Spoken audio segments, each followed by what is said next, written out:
নমস্কার।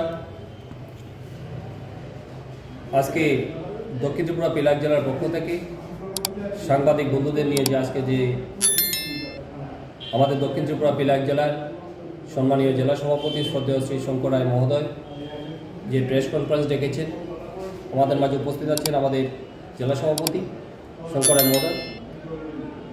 আজকের যে মূল বিষয়বস্তু, विकसित भारत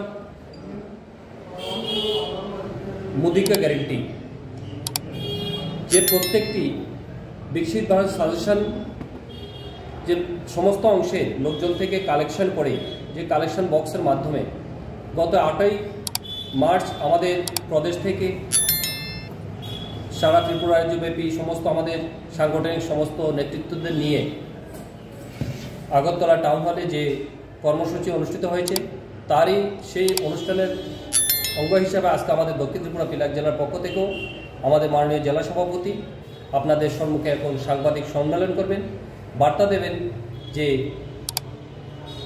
মোদী সরকারের যে আগামী দিনে কি কি ভিশন হওয়া প্রয়োজন, প্রত্যেকটি ব্যক্তি থেকে, প্রত্যেকটি জনগণ থেকে, সমস্ত বর্গ থেকে সেই সাজেশন বক্স প্রত্যেকটি বিধানসভায় যাবে, সকলের কাছে যাবে। তার সেই হিসাবে আমাদের ভারতীয় জনতা পার্টির ভিশনকে আমরা সিদ্ধান্ত নেব। আমি মাননীয় জেলা সভাপতি মহোদয়কে অনুরোধ করব আজকে সাংবাদিক বন্ধুদের ওনার মেসেজ বা দক্ষিণ ত্রিপুরা পিলাক জেলার পক্ষ থেকে ওনার মূল্যবান বার্তা পৌঁছানোর জন্য। সবাইকে নমস্কার।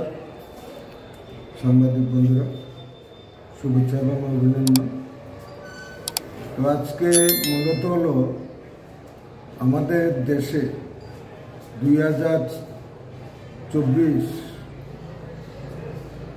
26 ফেব্রুয়ারি विकसित भारत का संकल्प मोदी की गारंटी এই যে প্রোগ্রাম শুরু হয়েছে, তার কারণ আপনারা ইতিমধ্যে জানেন, দেশের বিভিন্ন প্রান্তে এই বার্তা নিয়ে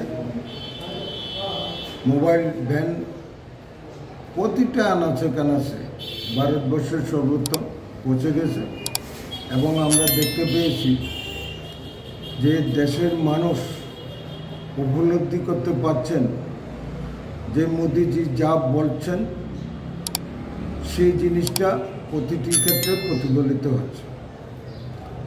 যেমন প্রতি বাড়িতে জল, গ্যাস, প্রধানমন্ত্রী আবাস যোজনা, কৃষক বন্ধুদের জন্য কিষাণ সম্মান নিধি, ধান যে আমরা কিনি তার মূল্য বৃদ্ধি, মহিলাদের জন্য বিভিন্ন রকমের প্রকল্প, এগুলি করা হচ্ছে। আমাদের দক্ষিণ জেলায়ও আমরা সেই কাজটা করে যাচ্ছি।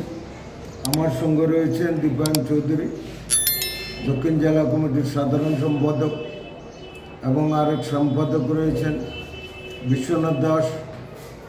পুরো ডিস্ট্রিক্টের জেলা কমিটি, মণ্ডল কমিটি, বিভিন্ন মোর্চার জেলা কমিটি, মণ্ডল কমিটি, বিভিন্ন স্তরের জনপ্রতিনিধিগণ, বিধায়ক, জেলা পরিষদ, পঞ্চায়েত সমিতি, গ্রাম পঞ্চায়েত, প্রত্যেকেই এই কাজ করে যাচ্ছেন।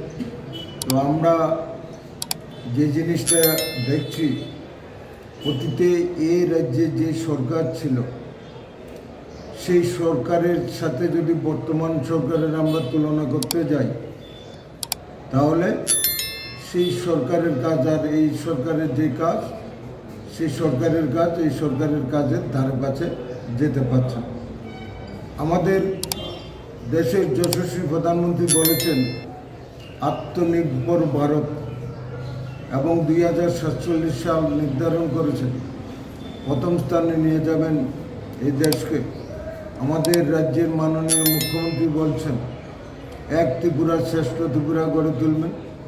সেই লক্ষ্যে আমাদের মাননীয় মুখ্যমন্ত্রী এবং ওনার টিম এবং রাজ্যের সর্বস্তরের জনপ্রতিনিধিগণ এই কাজ করে যাচ্ছেন এবং আমরা দেখতে পাচ্ছি দিনকে দিন উন্নয়ন কাকে বলে সেই জিনিসটা রিয়েলাইজ করতে পারছেন এই রাজ্যের মানুষ। আমরা অতীতে দেখেছি গত সরকারের আমলে শুধু সাবরুময় 1993 থেকে 98 5 বছরে 14টা খুন হয়েছে। আর দক্ষিণ জেলার কথা যদি বলি 72টা খুন হয়েছে। আর এই বিজেপি সরকার আসার পর 6 বছর হতে চলেছে, এই রাজ্যে আজ পর্যন্ত একটা রাজনৈতিক খুনও হয়নি। কারণ আমাদের সরকার, আমাদের দল জানে শান্তি শৃঙ্খলা হলো আসল। শান্তি শৃঙ্খলা যদি না থাকে সেখানে উন্নয়ন মোটেই সম্ভব না। এবং আজকে আমাদের দেশের যশস্বী প্রধানমন্ত্রী দেশ রক্ষার্থে যা যা করে যাচ্ছেন, অতীতের সাথে যদি আমরা মিলাতে যাই অনেক অনেক ফারাক হয়ে যাচ্ছে। আমাদের দেশের প্রধানমন্ত্রী সিদ্ধান্ত নিয়েছেন 2047 সাল একটা লক্ষ্যমাত্রা রেখেছেন, আমরা যাতে এই পৃথিবীতে প্রথম স্থানে যাতে আমরা যেতে পারি সর্বক্ষেত্রে। আজকে প্রধানমন্ত্রী কর্মসংস্থানের জন্য ব্যাপক প্রকল্প হাতে নিয়েছেন এবং শুধু নিয়েছেন তা না, বাস্তবে রূপায়িত হচ্ছে।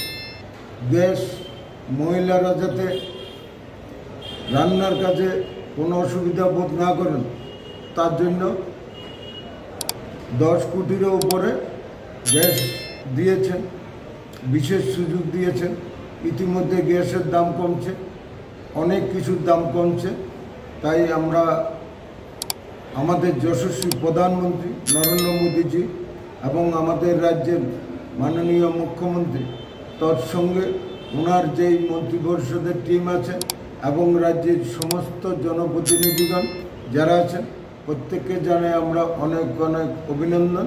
এবং আমরা আশা প্রকাশ করছি প্রধানমন্ত্রী এবং মুখ্যমন্ত্রী যে নিরলস প্রয়াস চালিয়ে যাচ্ছেন, এতে করে ভারতবর্ষ এবং ত্রিপুরা রাজ্য অতি অল্প সময়ের মধ্যে অনেক অনেক এগিয়ে যাবে।